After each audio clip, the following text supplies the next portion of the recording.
mga kaso natin. Bakit humantong sa ganito? Basta alam kong wala kang kasalanan at may nag-set up sa'yo. Parang yung pagkakaset up din po sa inyo. Para palabasin na may kasalanan po kayo sa nangyari kay Ate Leilani. Pero sino? Bakit? Anong dahilan? Alam mo, isang tao lang ang naiisip ko na gusto niyang mawala ako sa buhay niya.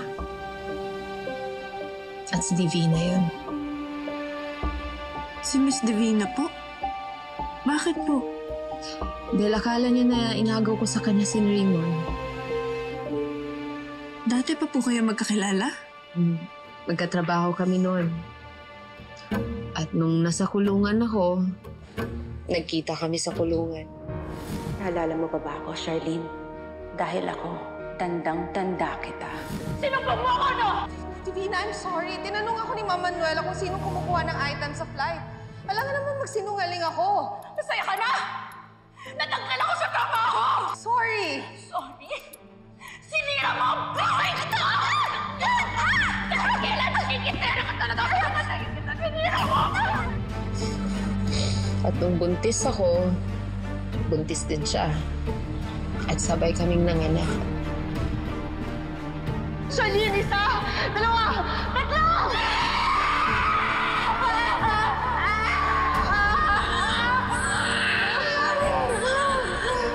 Ano ba yung anak mo?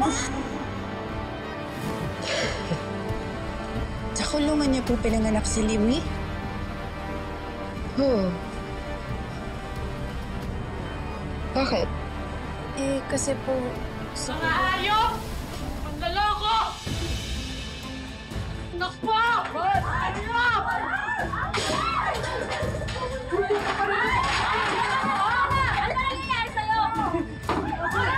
Binoko nila ako, hindi ko na makikita. Anak ko, dito pa rin ako sa impyerno na to! I just don't understand bakit ngayon nangyayari to. Nagkakagulo na yung pamilya ko, sinalisihan pa ako nitong Adrian na to. Ngayon lang ba? Baka matagal na tapos hindi mo lang alam. Imposible, Divina. Hindi magagawa ni Charlene yun. Mahal na mahal niya ako. Raymond, isipin mo. Si Charlene mismo yung nagpapalit sa abogado niya. At si Adrian yung pinili niya. Para saan? Para magkasama sila.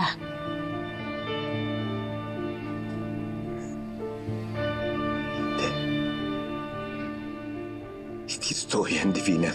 Raymond, alam kong mahirap tanggapin. Pero yan ang totoo. Pininteho ka ni Charlene. Hindi totoo yan. Raymond. Hindi totoo yan. Raymond, tama na. Nalalasing ka na. Nakakarami ka na. I just missed my wife.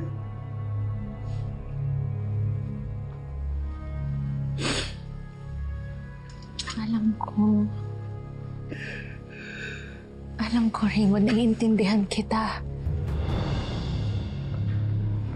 Pero wala siya dito. Ako. Nandito ako para sa'yo.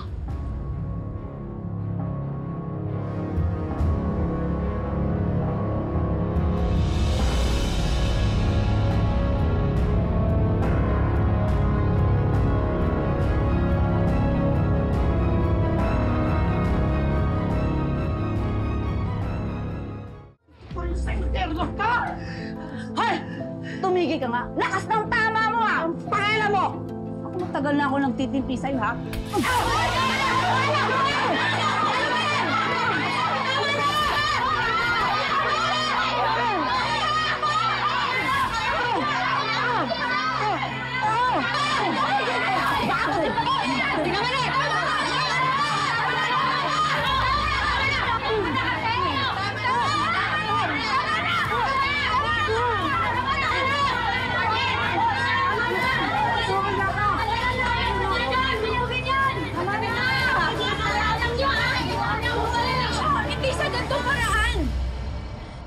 po tayo na nandito, biktima tayo ng mga sitwasyon. Oo. Yung iba po sa atin na nandito nagkasala, guilty.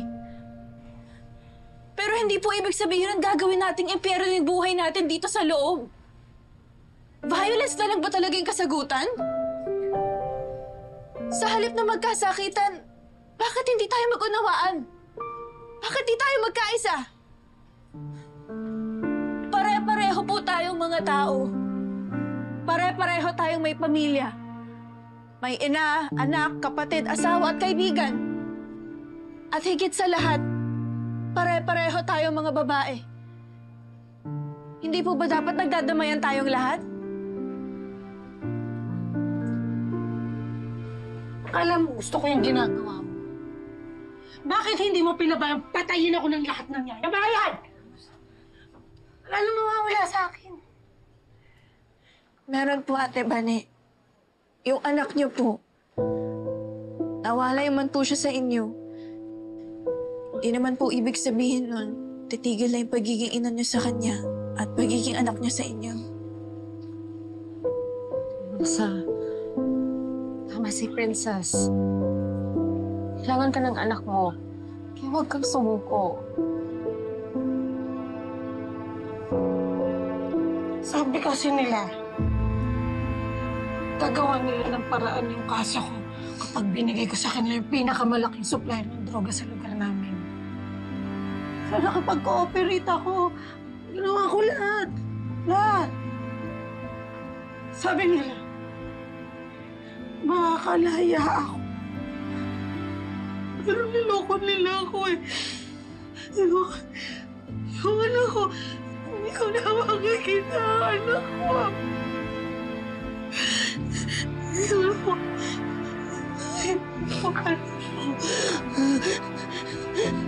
Niloko nila ako. Niloko nila ako. Niloko nila ako.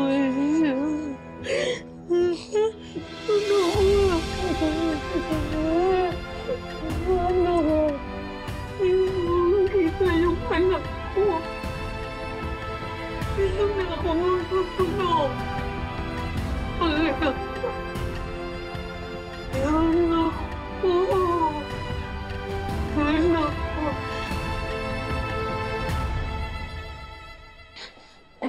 Dahan, Raymond.